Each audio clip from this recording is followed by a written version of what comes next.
Hər vaxtınız xeyir olsun dəyərli izləyicilər. Qəbul sualının deməli izahatını sizə verək. Burada qeyd edirik ki, 2-ci Dünya müharibəsi dövrü SSR və İngiltərəyə aid olan oxşar və fərqli cəhətləri müəyyən edin.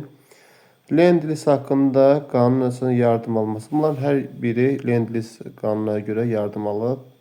Deməli, A ortaq cəhətdir. Midway dəniz döyüşünə qələbə qazanan Yaponiyanın məğlub olması ABŞ-ın qələbə qazanmasıdır.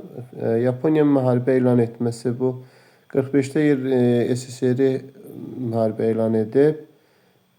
Fransa ilə deməli 45-ci ilin avqust ayında Yaponiya müharibə elan etməsi. Fransa mühacir hökumətinə sığınacaq verilməsi. Təbii ki, bu İngiltərəyə aiddir.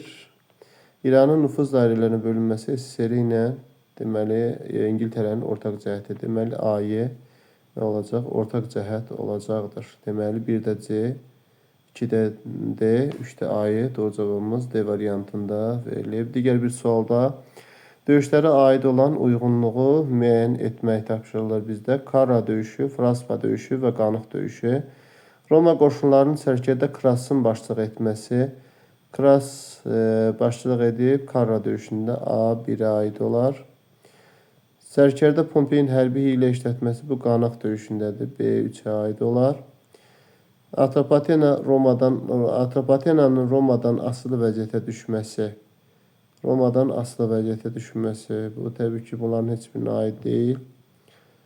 1-ci əsrin 30-cu illərində baş verir. Fraspa döyüşü eradan əvvəl 36-cı ilə D2-yə aid olar.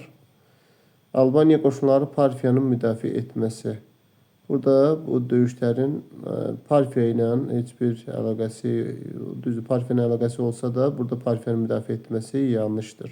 Atropatenanın Parfiyanın müdafiə etməsi olsaydı doğru cavab olardı. Deməli, 1-də A, 2-də D, 1-də A, 2-də D, 3-də isə B cavabı A, D, B uyğun olacaq. Doğru cavabımız B variantında verilmişdir. Diqqətiniz üçün təşəkkür edirik.